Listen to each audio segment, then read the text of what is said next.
Greetings builders, Daniel here and welcome to another top 3 video, where every week I choose a topic and show you my 3 favorite builds of it. Today's theme is for those who like to stay behind giving orders. I'm talking about the minion builds. And if you wanna try any of those, you can find links for POBs and complete guides in the video description. Let's start with this classic minion build that is like having fireworks on your screen. The Mage Skeletons Guardian with the Templar class. I'm sure you all remember that to transform our regular skeletons into mage ones, you used to need a unique jewel called Dead Reckoning. Well, that's changed because of the new transfigure gems. Now, we have the Summon Skeletons of Mages gem that naturally summon mage skeletons without the need of any mandatory unique item and for a much lower price. This means that mage skeletons become an even better starter than before. To list the pros of this build, I would start with survivability. With the Guardian Ascendancy, you get almost 75% chance to block attacks and spells, a huge life regeneration, and the new Sentinel of Radiance that takes 20% of the damage for you. All of that combined with the fact that this is a minion build that is very safe to play, because you stay behind your minions and they can kill enemies from a big distance. Also, with the new Elemental Relic, you and your minions get 3 damage auras totally for free, resulting in a great boss damage. Now, to list the cons, I will start saying that Mage Skeletons don't move, they feel more like a totem build. For that reason, you need to keep resummoning them while clearing maps. The Guardian Ascendance also doesn't get a speed buff from Flash offering like the Necromancer, so it's a little bit slower. Above all, when comparing to the Necromancer, this version also doesn't get that awesome 30% to all elemental resistance for you and your minions. This might cause your zombies and specters to die from elemental damage if you don't look for minion resistance on your rare gear. As for budget, this build is cheaper than ever. You can get it destroying early endgame maps with only around 50 chaos. To comfort with advanced to yellow maps, I recommend investing around 120 chaos, and for easily completing our atlas, I recommend investing around 4 divines, but you can totally do it with less. Don't forget that on PoEbuilds.net you can find a list with all the equipment that you need to buy for this build, with direct links for examples being sold by other players. For clear speed, I'll give it 8 out of 10. You have many skeletons firing many projectiles at a high cast speed rate. I took 2 points out because the mage skeletons don't move and you need to keep resummoning them, and also because the Guardian does not get the Flash offering speed buff like the Necromancer. The boss damage is also amazing and deserves 9 out of 10. With the new returning projectile support gem, 100% of projectiles will hit enemies twice, but since it's not as powerful as the nerfed anomalous faster projectiles, I took 1 point out. For the survivability, I'll give it 10 out of 10. This build has a big load of defensive layers such as high armor, 75% chance to block attacks and spells, a minion that takes 20% of the damage for you, and since it's a minion build, you are far from danger all the time.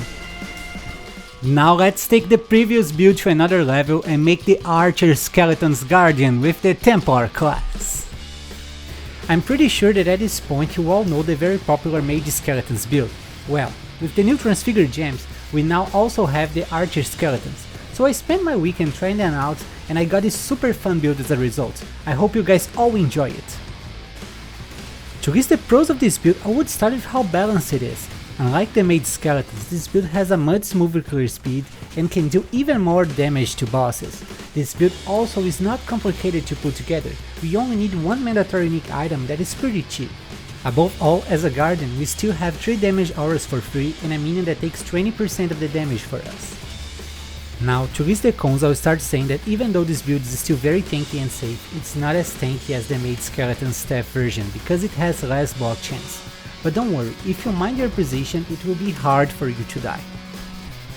As for budget, this build is pretty cheap. You can get it destroying early endgame maps with only around 80 chaos.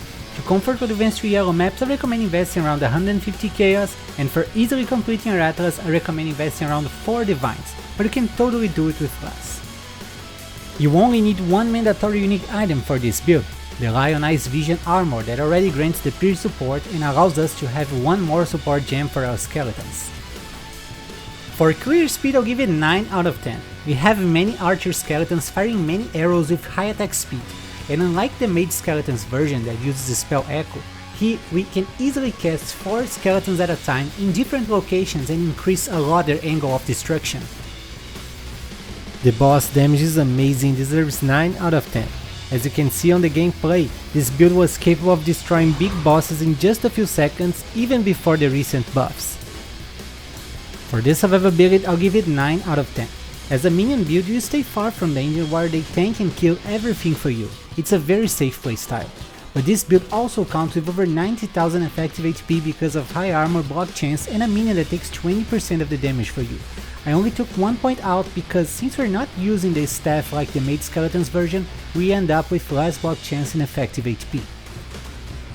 Finally, we have an amazingly strong endgame build, the Poison Raging Spirit's Guardian with the Templar class. This build takes advantage of the high number of Raging Spirits you can summon to stack an absurd amount of poison on our enemies. Originally, I was trying to build it as a Necromancer, but with the Guardian, you lose just a little bit of damage but get almost 3 times more survivability. To list the pros of this build, I would start with its boss damage. Once the build is complete, you are going to kill even the biggest bosses in just a few seconds. The survivability is also amazing, since we can have all the defensive layers of a Guardian on a minion build that is already very safe to play.